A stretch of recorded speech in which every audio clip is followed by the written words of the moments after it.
نحمده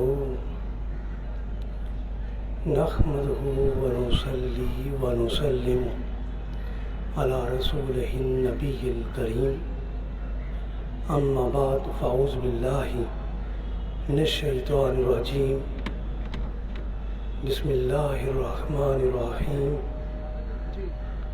ويطعمون الطعام على حبه مسكينا ويتيما واسيرا صدق الله العلي العظيم وصدق رسوله النبي الكريم۔ معزز حاضرین و سامعین گرامی قدر، اللہ رب العزت کی توفیق و احسان سے ہم اس کے حضور حاضر ہیں۔ آج ہمارا موضوع ہے احترام و خدمت انسان، اسلام کا آفاق کی پیغام۔ باری تعالیٰ نے سورہ دہر میں ارشاد فرمایا وَيُطْعِمُونَ الطَّعَامَ عَلَى حُبِّهِ مِسْكِينًا وَيَتِيمًا وَأَسِيرًا، فرمایا وہ فقیروں، یتیموں اور قیدیوں کو اللہ کی محبت میں کھانا کھلاتے ہیں۔ یہ آیا کریمہ خدمت انسانیت کی ترغیب دے رہی ہے کہ وہ لوازم حیات جن کو کوئی ضرورت مند انسان از خود پورا نہیں کر سکتا یا جن کو وہ بمشکل پورا کرتا ہے، ایسی ضروریات زندگی میں کسی حاجت مند کا ہاتھ بٹانا اور اس کی مدد کرنا اور اس کو مطلوبہ لوازم حیات فراہم کرنا انسانی خدمت کہلاتا ہے۔ حاضرین و ناظرین گرامی قدر، قرآن حکیم حضرت موسیٰ علیہ السلام کے حوالے سے خدمت انسانی کے تصور کو واضح کرتا ہے۔ ارشاد فرمایا فَجَاءَتْهُ إِحْدَاهُمَا تَمْشِي عَلَى اسْتِحْيَاءٍ قَالَتْ إِنَّ أَبِي يَدْعُوكَ لِيَجْزِيَكَ أَجْرَ مَا سَقَيْتَ لَنَا۔ سورہ قصص میں فرمایا ان دو لڑکیوں میں سے ایک حضرت موسیٰ علیہ السلام کے پاس شرماتے ہوئے آئی اور کہا میرے والد آپ کو بلا رہے ہیں تاکہ آپ کو اس کام کی مزدوری دیں جو آپ نے ہمارے جانوروں کو پانی پلایا ہے۔ حاضرین و ناظرین گرامی قدر، حضرت موسیٰ علیہ السلام نے ان دو خواتین بچیوں کے مویشیوں کو پانی پلایا۔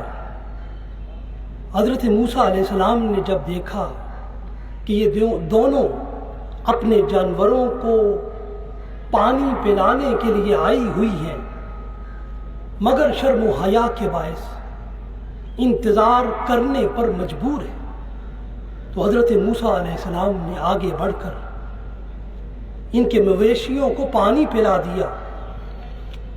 حضرت موسیٰ علیہ السلام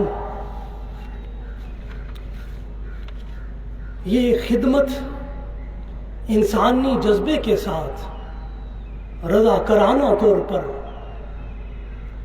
ادا کر رہے تھے، اس لیے ان دونوں نے حضرت موسیٰ علیہ السلام سے اپنے مویشیوں کو پانی پلانے کی درخواست بھی نہیں کی تھی، اور نہ ہی اس پانی پلانے پر حضرت موسیٰ علیہ السلام نے ان سے کسی اجرت کا، کسی معاوضے کا مطالبہ کیا تھا، اور نہ ہی ان بچیوں نے ان کو اجرت کی کسی قسم کی حضرت موسیٰ علیہ السلام کو پیشکش کی تھی۔ وہ عمل جس میں کسی معاوضے کی حرص نہ ہو اور جس میں کسی اجرت کی لالچ نہ ہو اور جس میں کسی بدلے کی آرزو نہ ہو اور جس عمل کا مقصود کاملاً انسانی منفعت ہو اور اللہ کی رضا اور خوشنودی ہو، ایسا عمل سراسر انسانی خدمت کہلاتا ہے۔ حاضرین و ناظرین گرامی قدر، اسلام میں انفرادی خدمت اور اجتماعی خدمت دونوں کے تصورات روز اول سے موجود ہیں۔ حضرت عمر فاروق رضی اللہ تعالی عنہ بصارت سے محروم ایک نابینا بڑھیا کا کام صبح سویرے کر کے اپنی ذمہ داریوں میں مصروف ہو جاتے تھے۔ ام المومنین حضرت عائشہ صدیقہ رضی اللہ تعالی عنہ یتیم بچیوں کی کفالت کرتی تھیں، حتیٰ کہ ان کے نکاح اور ان کی رخصتیوں کا اہتمام کرتی تھیں۔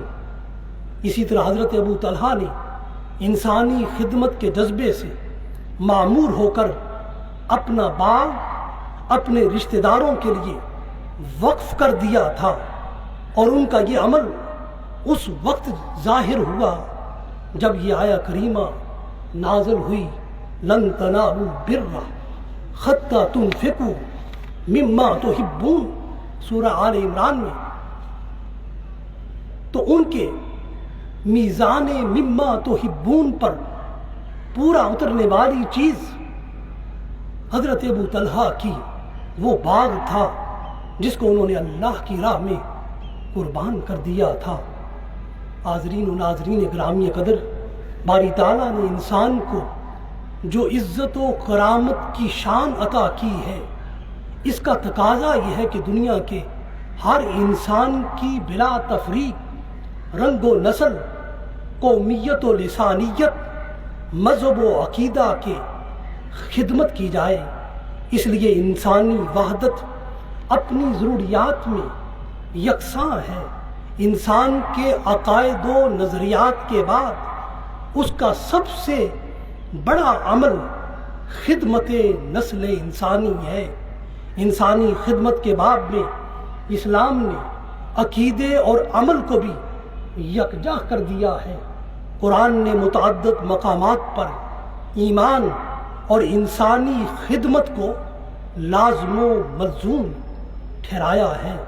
مثلا انسان کے جرائم میں سے ایک مجرمانہ عمل یہ بیان کیا گیا، انہ کان لا یؤمن باللہ العظیم ولا یحض علی طعام المسکین، بے شک وہ اللہ پر ایمان نہیں رکھتا تھا جو عظمت والا ہے، اور نہ ہی وہ مساکین کو کھانا کھلانے کی ترغیب دیتا تھا۔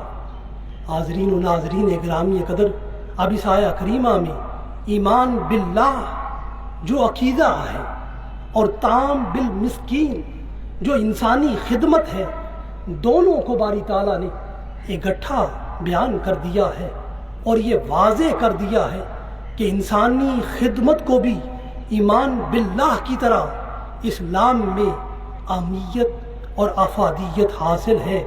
اسی طرح ایمان اور عقیدہ کو سورہ الماعون میں یکجا کرتے ہوئے ارشاد فرمایا، ارأیت الذی یکذب بالدین فذلک الذی یدع الیتیم ولا یحض علی طعام المسکین فویل للمصلین الذین هم عن صلاتهم ساہون الذین هم یراؤون ویمنعون الماعون۔ کیا آپ نے اس شخص کو نہیں دیکھا ہے جو روز جزا کو جھٹلاتا ہے؟ سو اگر آپ اس شخص کا حال سننا چاہیں تو سنیے کہ وہ شخص ہے جو یتیم کو دھکے دیتا ہے، محتاج کو کھانا کھلانے کی ترغیب نہیں دیتا ہے، اور ایسے نمازیوں کے لیے بڑی خرابی ہے جو اپنی نماز کے عملی سبق کو بلا بیٹھے ہیں۔ حاضرین و ناظرین گرامی قدر، اس آیہ کریمہ میں بھی ایمان بالدین، عقیدہ بالدین اور عمل لفلاح الیتیم، اور عمل الطعام للمسکین، اور عمل بالصلاۃ اور عمل بالمعون کو اکٹھا کر کے بیان کیا جا رہا ہے، اور دین کی حقیقت کو واضح کیا جا رہا ہے کہ دین جہاں اللہ اور اس کے رسول پر ایمان لانے کا نام ہے، وہاں دین فلاح انسانیت کا نام ہے، فلاح یتیم کا نام ہے، عمل بالصلاۃ اور عمل بالمعون کو اختیار کرنے کا نام سراسر دین ہے۔ حاضرین گرامی قدر، دین عمل بالایمان اور عمل لفلاح الانسان کا نام ہے۔ قرآن نے یہاں یتیم اور مسکین کو کسی خاص قوم، طبقے، فرقے، مذہب کے ساتھ وابستہ نہیں کیا ہے، بلکہ ہر مسکین اور ہر یتیم اور ہر اسیر و قیدی اور ہر محتاج و فقیر کی خدمت اور ضرورت کی کفالت کو اسلام کی تعلیم پر عمل کرنا گردانا ہے۔ حاضرین و ناظرین گرامی قدر، بلا شبہ ہر زمانے کی بولی تیزی سے بڑھتے ہوئے زمانے کے ساتھ وہ بولی، وہ زبان بدل جاتی ہے۔ فلاح انسانیت کا ہر وہ تصور جو اس دنیا میں موجود ہے اور جو انسانی فطرت کی صدا ہے، جو انسان کے من کی آواز ہے، جو عالمی انسانی ضمیر کی پکار ہے، ایسا ہر تصور اسلام کی انسانی خدمت کے جامع تصور میں پنہاں ہے۔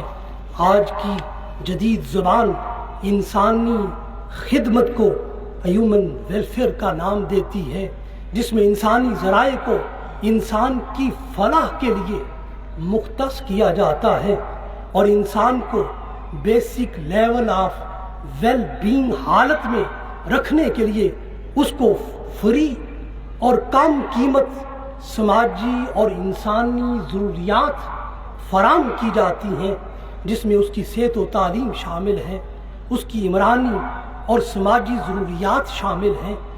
اس کی پست آمدن کے باوجود اس کو معیاری زندگی اور اس کی سہولیات کی فراہمی شامل ہے، جبکہ اسلام نے انسان کی ان ساری فلاحی ضروریات ہیومن ویلفیئر کے لیے جو تصورات دیے ہیں، ان کو اسلام کبھی لفظ بر کے ساتھ بیان کرتا ہے، کبھی الفعل الخیر کے ساتھ ذکر کرتا ہے، کبھی الاحسان کے لفظ کے ساتھ اس کا تذکرہ کرتا ہے۔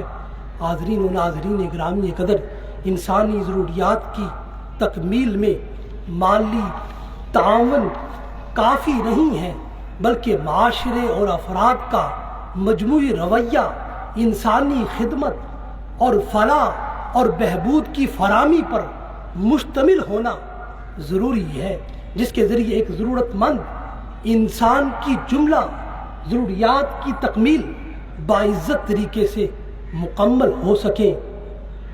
حاضرین و ناظرین گرامی قدر، انسانی خدمات میں فوری طور پر ہم ان کاموں کو شامل کر رہے ہوتے ہیں، جیسے کسی کو حادثہ پیش آ جائے تو اس کے زخمی ہونے پر فوری اس کو ہاسپٹل میں منتقل کرتے ہیں، قحط زدہ علاقوں میں فوری اور جلد خوراک فراہم کرتے ہیں، زلزلہ شدہ علاقوں میں جلد از جلد امداد فراہم کرتے ہیں، اور لوگوں کو ملبے سے زلزلے کی صورت میں نکالتے ہیں اور ان کی جانوں کی لازمی اور فوری حفاظت کرتے ہیں۔ آگ لگنے پر فائر بریگیڈ کو آنکھ جھپکنے میں سے پہلے پہنچانے کی کوشش کرتے ہیں، اور ایمبولینس سروس کو ہر جگہ راستہ دیتے ہوئے ہر علاقے تک چند ساعتوں میں فی الفور پہنچانے کا اہتمام کرتے ہیں۔ سیلاب زدہ علاقوں میں انسانوں کی ہنگامی اور جامع مدد کرتے ہیں، اور ان کی مشکلات کا جلد از جلد سد باب کرتے ہیں، اور سیلاب میں گرے ہوئے لوگوں کو ایمرجنسی صورت میں محفوظ جگہ پر پہنچاتے ہیں اور اسی طرح عمومی زندگی میں بیماروں کو فوری اور سستے علاج کی سہولت دیتے ہیں۔ حکومت عام آدمی کو کھانے پینے اور رہنے کی سہولیات بصورت روزگار و مکان فراہم کرے اور عام لوگوں کی تعلیم و تربیت کے لیے تعلیمی ادارے ہر سطح پر قائم کیے جائیں، نئے ہاسپٹلز کی تعمیر کو یقینی بنایا جائے، لوگوں کی سماجی ضروریات کی تکمیل میں تمام اداروں کی تعمیر اور سرگرمیوں میں سرپرستی اور تعاون کیا جائے، تو یہی عمل معاشرے میں انسانی احترام ہے اور یہی عمل انسانی خدمت ہے۔ حاضرین و ناظرین گرامی قدر، ہر مسلمان کے لیے رسول اللہ صلی اللہ علیہ وسلم کی سیرت اور اس کی حیات کے لیے آپ کی سیرت ایک بہترین نمونہ عمل ہے۔ ہر مسلمان کو اچھا انسان بننے کے لیے اپنے عمل کی بنیاد رسول اللہ صلی اللہ علیہ وسلم کے عمل پر رکھنی ہوگی اور رسول اللہ صلی اللہ علیہ وسلم کی سیرت سے مستفید ہونا ہوگا۔ سیرت رسول صلی اللہ علیہ وسلم کا وہ گوشہ بھی جو بعثت رسالت سے قبل کا ہے، وہ بھی سارے انسانوں کے لیے نہ صرف دعوت اسلام کے مؤثر ہونے کا ہے بلکہ اس دعوت اسلام کے جلد قبول ہونے کا بھی ہے، حتیٰ کہ رسول اللہ صلی اللہ علیہ وسلم کے اعلان نبوت پر ایمان لانے کا سب سے معتبر ذریعہ بھی ہے۔ عین اعلان بعثت کے وقت ام المومنین حضرت خدیجہ الکبریٰ رضی اللہ تعالی عنہا رسول اللہ صلی اللہ علیہ وسلم کی سیرت کے جس پہلو کو نمایاں طور پر بیان کرتی ہیں وہ سراسر انسانی خدمت سے معمور ہے، اور دنیا سیرت نگاری میں یہی سب سے پہلا بیان سیرت ہے، اور اس سیرت کی اولین بیان کار اور سیرت نگار زوجہ رسول سیدہ خدیجہ الکبریٰ رضی اللہ تعالی عنہا ہیں، اور اس عظیم سیرت کو اپنانے کا حکم باری تعالیٰ نے ہمیں یوں دیا ہے، لَقَدْ كَانَ لَكُمْ فِي رَسُولِ اللَّهِ أُسْوَةٌ حَسَنَةٌ۔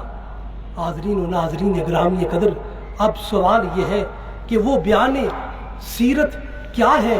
ام المومنین حضرت خدیجہ الکبریٰ رضی اللہ تعالی عنہ بیان کرتی ہیں، فَوَاللَّهِ لَا يُخْزِيكَ اللَّهُ أَبَدًا إِنَّكَ لَتَصِلُ الرَّحِمَ وَتَصْدُقُ الْحَدِيثَ وَتَحْمِلُ الْقَلَّ وَتُقْرِئُ الضَّيْفَ وَتُعِينُ عَلَى نَوَائِبِ الْحَقِّ۔ رواہ بخاری فی کتابہ۔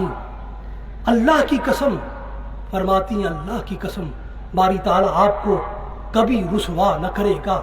پہلی وحی کے نزول پر رسول اللہ صلی اللہ علیہ وسلم گھر آتے ہیں تو حضرت خدیجہ الکبریٰ آپ کی سیرت کا ذکر کرتی ہیں، آپ کی سیرت کو بیان کرتی ہیں، اس لیے کہ آپ صلہ رحمی کرتے ہیں، آپ لوگوں سے سچ بولتے ہیں، آپ لوگوں کا بوجھ اٹھاتے ہیں، ان کی مہمان نوازی کرتے ہیں، اور لوگوں کو مصائب میں اور مشکلات میں لوگوں کی مدد کرتے ہیں۔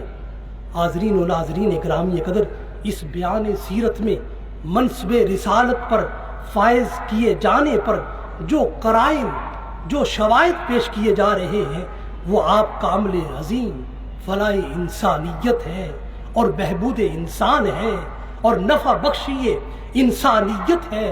لتصل الرحم میں صلہ رحمی، رشتہ داروں کو ہمیشہ عطا کرنا اور رشتہ داروں کو ہمیشہ جوڑے رکھنے کی سیرت کا بیان ہے، اور وتصدق الحدیث میں انفرادی اور اجتماعی سطح پر ہمیشہ سچ کو اپنی زندگی کی حکمرانی دینے کا نام ہے، اور سچ ہی کو ہمیشہ اپنی زندگی کا حکمران بنانے کا پیغام سیرت ہے۔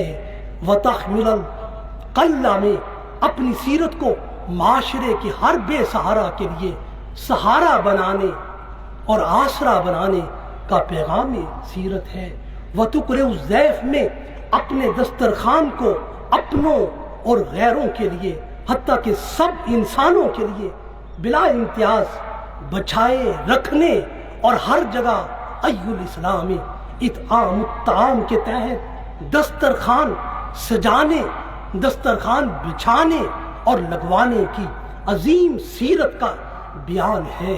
وَتُعِينُ عَلَى نَوَائِبِ الْحَقِّ میں ہر مصیبت زدہ اور ہر مظلوم کا ساتھی اور رفیق بننے کے اخلاق سیرت کا انقلابی اور آفاقی پیغام سیرت، فکر سیرت اور حاصل سیرت کا پیغام حیات ہے۔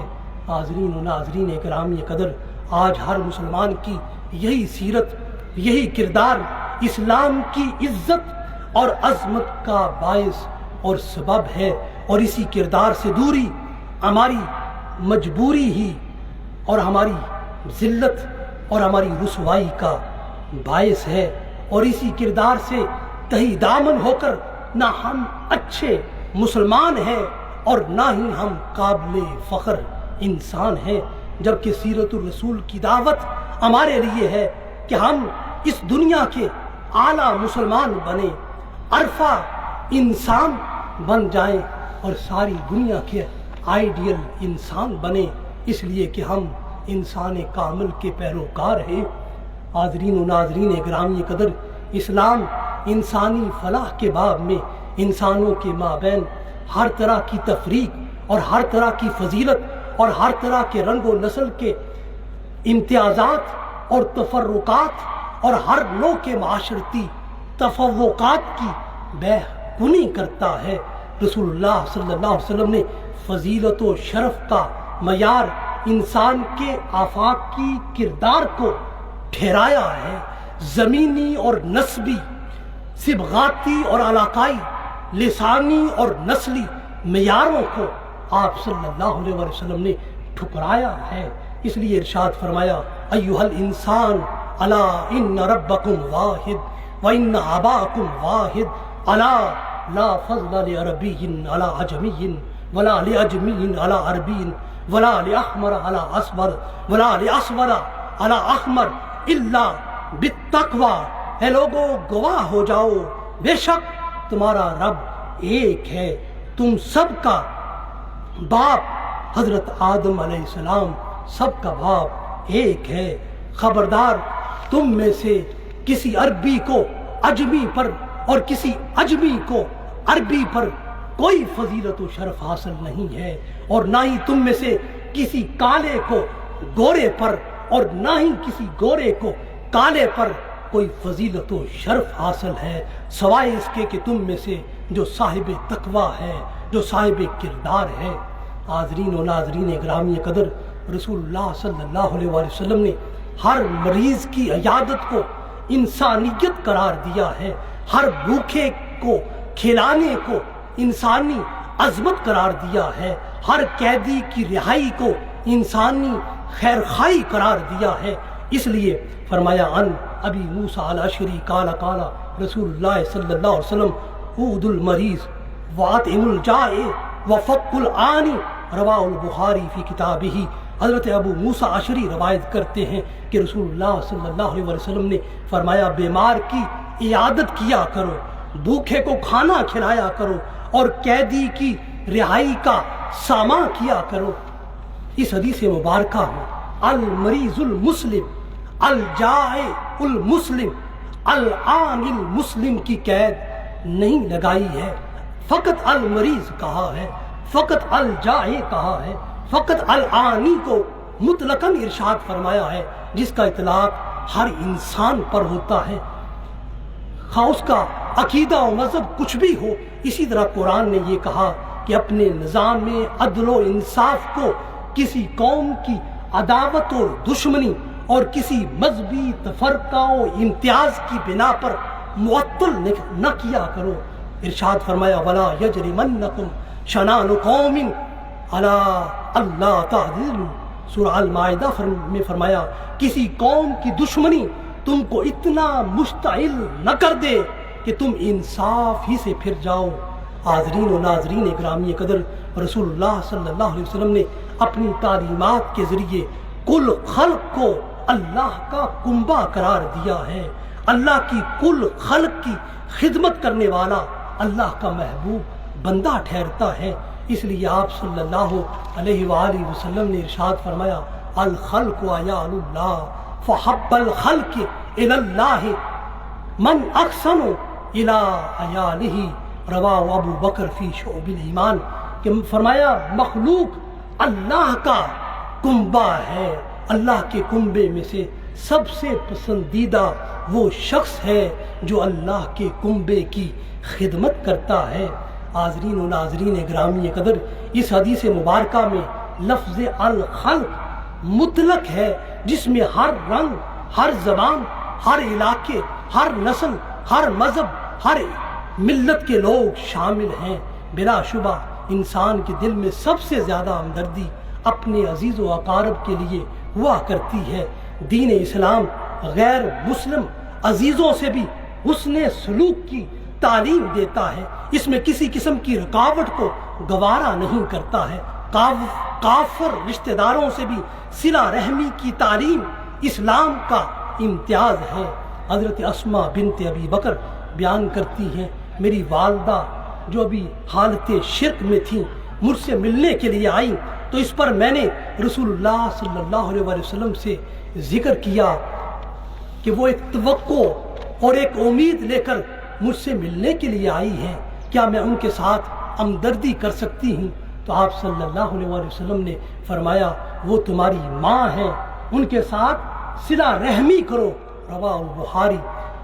حاضرین و ناظرین گرامی قدر، اسلام بلا تفریق مذہب و عقیدہ حسن سلوک کی تعلیم دیتا ہے۔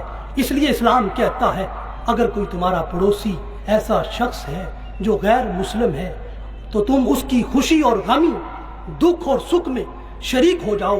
ام المومنین حضرت عائشہ صدیقہ رضی اللہ تعالیٰ عنہ بیان کرتی ہیں میں نے اپنے 2 پڑوسیوں کے بارے میں ترجیح کا سوال کیا تو اس پر آپ صلی اللہ علیہ وآلہ وسلم نے فرمایا تم اپنے اس پڑوسی سے ترجیحاً حسن سلوک کرو جو تمہارے دروازے کے قریب تر ہے، خواہ وہ مسلم ہو خواہ غیر مسلم ہو۔ حدیث مبارکہ کے الفاظ کچھ یوں ہیں، عن عائشہ قالت قلت یا رسول اللہ ان لی جارین فإلی ایہما اخدی قال الی اقربہما، رواہ البخاری۔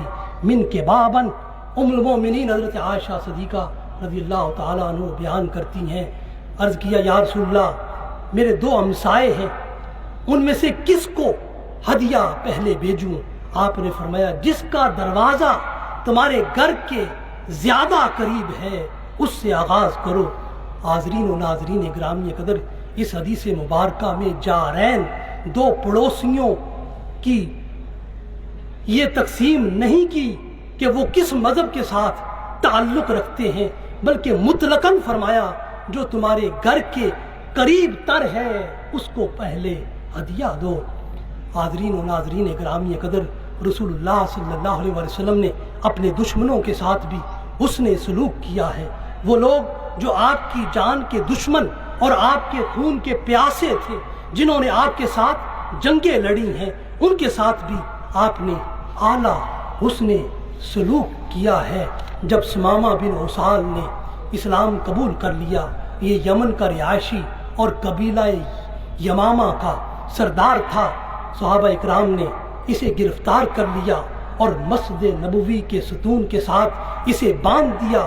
رسول اللہ صلی اللہ علیہ وسلم نے اپنے اصحاب کو اس کے ساتھ حسن سلوک کی تعلیم دی اور اس کے لیے کھانا اور دودھ رسول اللہ صلی اللہ علیہ وسلم نے خود اپنے گھر سے بھجوایا۔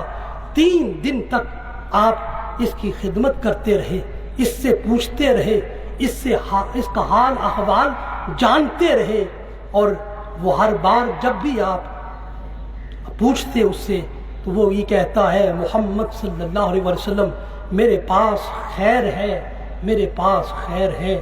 اگر آپ مجھے مار دیں گے تو آپ ایسے شخص کو ماریں گے جو جوان مرد ہے، اگر احسان کر کے مجھے رہا کر دیں گے، چھوڑ دیں گے تو میں آپ کا زندگی بھر شکر گزار رہوں گا، اور اگر آپ مال چاہتے ہیں تو جتنا مال آپ کو چاہیے طلب کریں، میں حاضر ہوں۔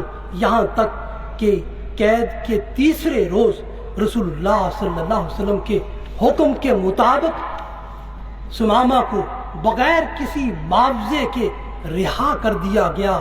وہ مسجد نبوی سے وضو اور غسل کر کے رسول اللہ صلی اللہ علیہ وسلم کی خدمت میں حاضر ہوا اور ہلکا بگوش اسلام ہو گیا۔ اور جو ہی اس نے اسلام قبول کر لیا تو اس نے اہل مکہ کو جنہوں نے رسول اللہ سے بے وفائی کی تھی اس کی سزا دینا چاہ رہا تھا۔ اس نے اہل یمامہ کو، عربوں کو غلہ بند کرنے کا اور اس کی ترسیل بند کرنے کا حکم جب جاری کر دیا۔ جب مکہ مکرمہ میں اشیاء کی قلت ہو گئی تو اہل مکہ نے مجبوراً رسول اللہ صلی اللہ علیہ وسلم کو خط لکھا اور صلہ رحمی کی درخواست کی، تو آپ کے حکم سے حضرت ثمامہ بن اسال نے اہل مکہ کے لیے بند غلہ وہ جاری کر دیا۔ حاضرین و ناظرین گرامی قدر، اس حدیث مبارکہ نے امت کو یہ تعلیم دی ہے کہ آپ نے اپنے شدید دشمن ثمامہ بن اسال کے ساتھ بطور قیدی اعلیٰ درجے کا اس کے ساتھ سب سے پہلے اس نے سلوک کیا، جس کے نتیجے میں ثمامہ مسلمان ہو گیا۔ پھر اسی کے ذریعے آپ نے اپنے سب سے بڑے دشمن قریش کے ساتھ بھی اس نے سلوک کیا، اور جب ان کے ہاں غذائی قلت پیدا ہو گئی تو قریش کے مطالبے اور مکتوب الی النبی کی بنا پر آپ نے ثمامہ بن اسال کے ذریعے قریش کے لیے غلے کی ترسیل کو بحال کر دیا۔ حاضرین گرامی قدر، رسول اللہ صلی اللہ علیہ وسلم کے پاس غیر مسلموں کا آنا جانا ہوتا تھا، آپ ان کا بھرپور اعزاز و اکرام کرتے تھے۔ ایک بار ایک ایسا مہمان آیا کہ آپ نے اس کی بھوک مٹانے کے لیے اپنی 7 بکریوں کا دودھ اسے پلا دیا اور آپ نے خود کچھ بھی نہ پیا۔ اسی طرح ہم دیکھتے ہیں کہ رسول اللہ صلی اللہ علیہ وسلم کے پاس حبشہ کے عیسائیوں کا وفد آیا، آپ نے اس وفد کو مسجد نبوی میں ٹھہرایا اور اس وفد کی آؤ بھگت کی، مہمان نوازی خود کی، اور اس عمل میں صحابہ اکرام رضوان اللہ علیہم اجمعین سے بھی بڑھ کر آپ پیش رہے، اور بذات خود مہمان نوازی کا فریضہ ادا کرنے کی وجہ خود یوں بتائی، فرمایا انہم کانوا لاصحابی مکرمین فانی احب ان اقافعہم، رواہ احمد بن حسین البہقی فی شعب الایمان۔ فرمایا ان اہل حبشہ نے میرے اصحاب کا، جب وہ ہجرت حبشہ کے لیے گئے تھے تو میرے اصحاب کا خوب اعزاز و اکرام کیا تھا، اس لیے میں چاہتا ہوں میں بھی ان کے ساتھ ایسا ہی سلوک کروں۔ حاضرین گرامی قدر، فقہائے اسلام نے اس حدیث مبارکہ سے اخذ و استدلال کیا ہے کہ مہمان مسلمان ہو یا کافر ہو، اس کا اکرام و احترام ہر مسلمان پر لازم ہے، اور اس مہمان کو اکرام یہ ہے اور اس کا احترام یہ ہے اس کو کھانا کھلایا جائے۔ حاضرین و ناظرین گرامی قدر، خلاصہ کلام کی طرف بڑھتے ہوئے عرض کروں، اسلام میں انسانیت کو ایک اہم مقام حاصل ہے۔ قرآن و سنت کی ایسی نصوص ہے جو انسانی معاشرے میں انسانیت کے فروغ اور اس کی حفاظت کی بات کرتی ہیں۔ اسلام کی روح سے تمام اولاد آدم مساوی اور برابر ہے۔ سورۃ الحجرات میں فرمایا تم سب انسان ایک مرد اور ایک عورت سے پیدا کیے گئے ہو، تمہارے قبائل اور خاندان صرف اور صرف تمہارے تعارف کے لیے ہیں، یہ وجہ فضیلت و شرف ہرگز نہیں ہے۔ اسی طرح قرآن نے سورہ الدہر میں فرمایا کمزوروں، بے کسوں، یتیموں اور قیدیوں سے اس نے سلوک کیا کرو۔ قرآن نے صراحتاً کئی مقامات پر مسکین کی بات کی ہے، یتیم کی بات کی ہے، اسیر کی بات کی ہے، مگر یہ بلا تحدید کی ہے، بلا تخصیص کی ہے۔ اور اس قیدی میں ایک قیدی، ہر ایک قیدی، خواہ وہ مسلمان ہو خواہ کافر ہو، سب شامل ہیں۔ عہد رسالت میں کوئی مسلمان تو قیدی نہ ہوتا تھا، مشرکین قیدی ہوتے تھے۔ مسلمانوں کو ان سے بحثیت انسان حسن سلوک کا حکم دیا۔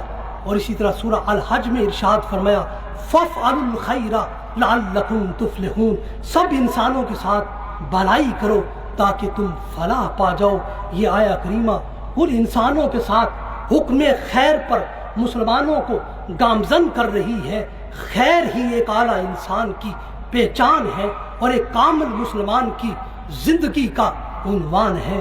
حاضرین و ناظرین گرامی قدر، اس حقیقت میں بھی کوئی شک نہیں کہ انسان کا انسان سے اصل تعلق عداوت اور دشمنی کا نہیں ہے بلکہ امن اور محبت کا ہے۔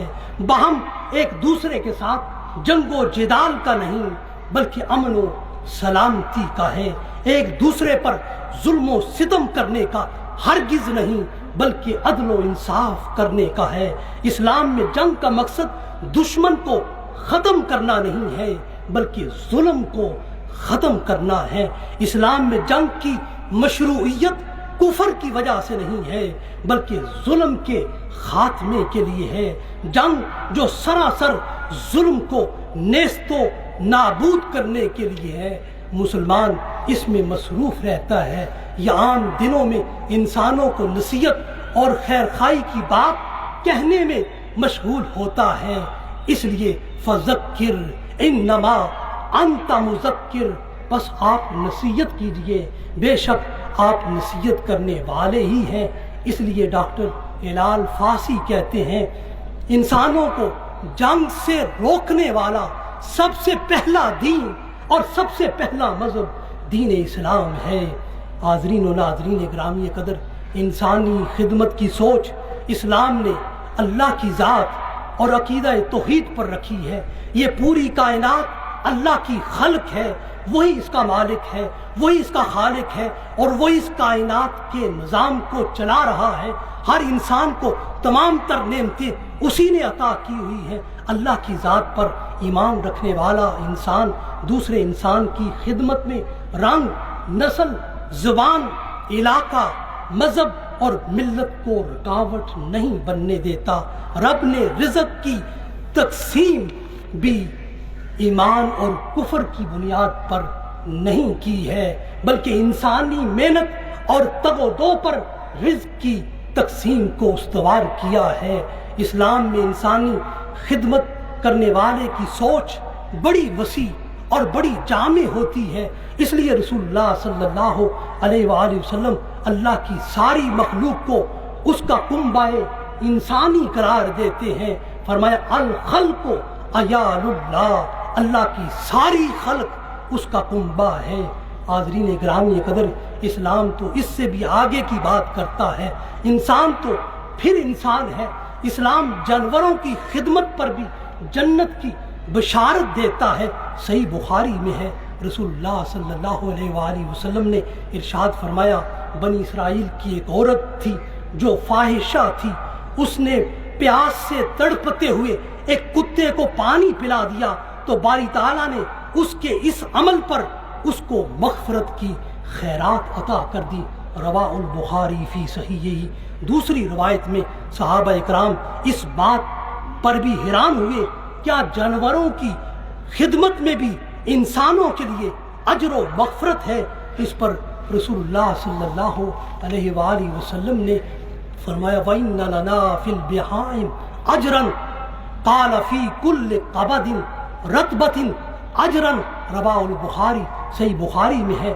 صحابہ اکرام نے عرض کیا کیا ہمیں چوپایوں کی خدمت پر بھی اجر ملے گا؟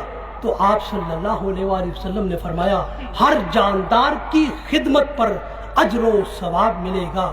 حاضرین و ناظرین گرامی قدر، خدمت انسانی دو طرح کی ہے، ایک خدمت معنوی ہے اور ایک خدمت مادی ہے۔ خدمت معنوی یہ ہے کہ ہر انسان کی علمی، فکری، تربیتی، دینی، طبی، معاشرتی اور سماجی ضروریات کو پورا کیا جائے، جبکہ مادی خدمت کی ہے کہ اس کی بنیادی ضروریات زندگی سے متعلق تمام حاجات کی تکمیل کی جائے۔ ہر انسان کے ساتھ خیر خواہی کا سلوک کرنا معنوی خدمت ہے۔ معاشرے کے تمام انسانوں کو خیر کی دعوت دینا معنوی خدمت ہے۔ اساتذہ کا اپنے طلباء و طالبات کو اعلیٰ انسان بنانا اور اپنے سبجیکٹ میں اپنے فیلڈ میں کامل کرنا مانوی خدمت ہے۔ حکومت کا اپنے شہریوں کو روزگار دینا اور روزگار کے مواقع فراہم کرنا مانوی اور مادی خدمت ہے۔ رسول اللہ صلی اللہ علیہ وسلم نے اپنی مجلس میں آنے والوں کی مانوی خدمت بھی کی ہے اور مادی خدمت بھی کی ہے۔ ایک مرتبہ قبیلہ مدر کے کچھ لوگ آپ کی خدمت اقدس میں حاضر ہوئے، وہ خستہ حال تھے اور بھوک سے نڈال تھے۔ آپ ان کو دیکھ کر قبیلہ خاطر ہوئے اور ان کی مانوی خدمت سے قبل ان کی مادی خدمت کی۔ آپ نے فوری ان کے لیے کھانا تیار کرایا اور ان کو کھلایا اور اس کے بعد ان کو اسلام کی دعوت اور اسلام کی تعلیمات سے آگاہ کیا۔ حاضرین و ناظرین گرامی قدر، انسانی خدمت اور انسانی احترام کے باب میں ہر انسان پر دوسرے انسان کے 3 بنیادی حقوق لازم ہے۔